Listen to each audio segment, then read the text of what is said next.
Good afternoon.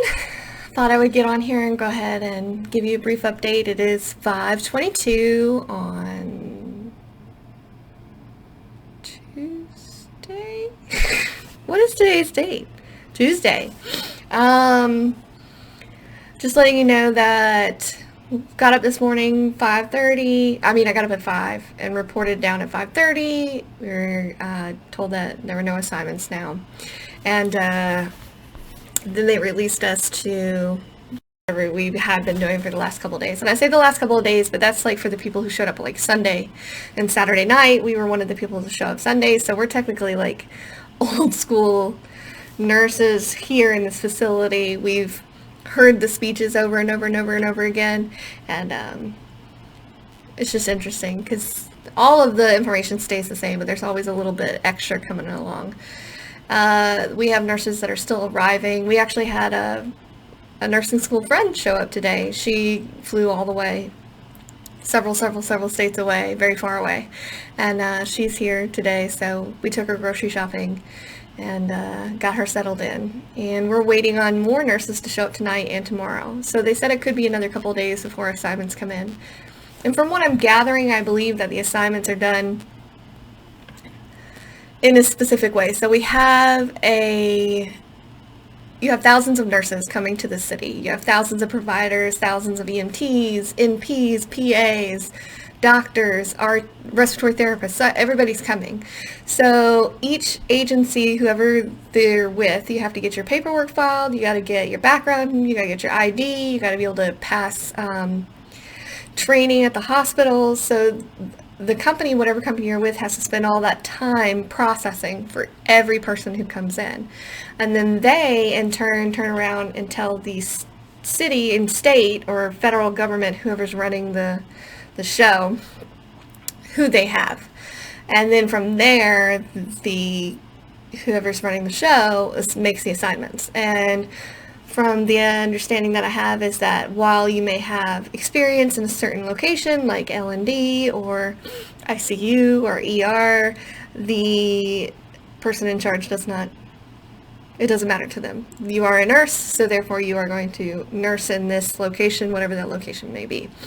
So we're waiting on our assignments, and I kind of want to liken it to, I used to read a lot of books about Vietnam when I was younger, novels, and they always talked about like this section of their story where they would show up to the base and they're new and they haven't been to battle and they don't know kind of what's happening, but they're getting information.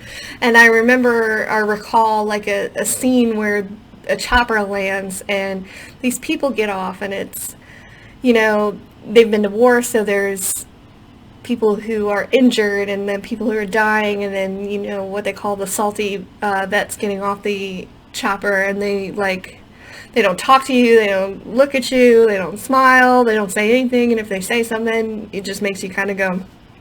So while we don't have nurses that have come back, we don't have nurses currently with assignments at this hotel. There are stories from other hotels and of course from the agency and everything like that kind of make you, of course, anxious, nervous, scared. Anybody who's here who doesn't say that is crazy. And so you're kind of just waiting your turn. When is that going to be? When is that going to be? And I'm not in a huge rush because I know that once I get out there, there's no coming back from it. But there's some who are more anxious, chomping at the bit. I think that once I am assigned, I will feel a little bit better, even because that unknown is kind of what eats at you. And there's so many hospitals in the system of New York City that we could serve that you kind of don't know where you're going to end up. And I guess that's the same way in like Vietnam and everything like that, when they would you got your assignment and that's where you went. And so it's kind of a waiting game. I don't mind playing it, but it is a little nerve-wracking. Pretty sure my stomach can't take this for the next few days. But there's like this amped energy, and I think that once we, get over the precipice of this moment of not knowing, then I think that that energy will kind of roll itself into making us better, getting us to where we need to be. So I kind of wanted to talk about when we were taking our friend to the grocery store.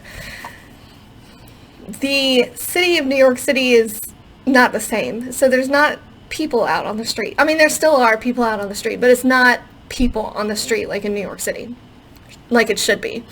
And so because of that, the homeless and underserved population is very, very visible. Whereas if you have thousands of people walking up and down the street at the same time, you still see them, but they're not as visible.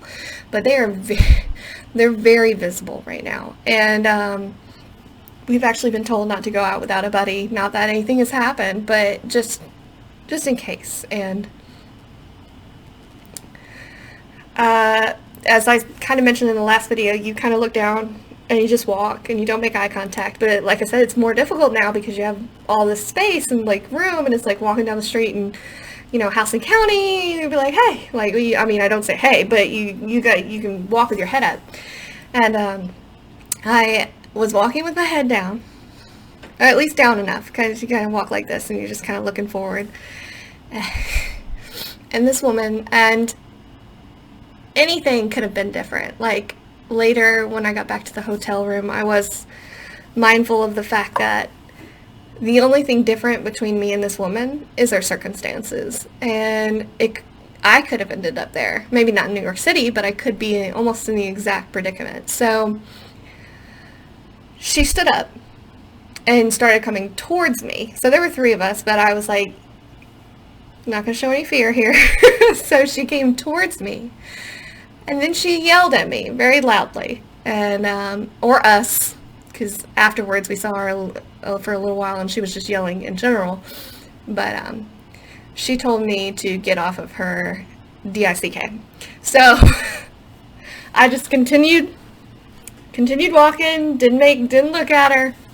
But it's kind of difficult to, I mean, I know you just keep walking, but, and because they're more visible, it is disheartening and sad. But I did have somebody tell me that today. However, it kind of got a little better. Person at the store again thanked us for what we were doing. Other people give us wide berths. Like I said, we have to be in our scrubs, so they see scrubs and they walk around. Or they see us walking down the street and they have their mask off, and they'll actually put their mask back on and then take their mask off after they've passed us. And I'm like, it's not okay. Whatever makes you feel better, because that's basically what it is. It's at a certain point. I wanted to let everybody know that I think the FedEx thing got solved, so anybody who shared or did anything with that, I greatly appreciate that. I have not picked up a package yet, and I don't know anybody personally who has picked up a package, but when we call down, they say, no, the fee is waived for the healthcare personnel. So when a package arrives, I shall let you know for sure. So I just kind of wanted to touch on a couple of those things. I gotta go and grade some of the student stuff, and then eat dinner and go back to bed. And tomorrow do it all over again.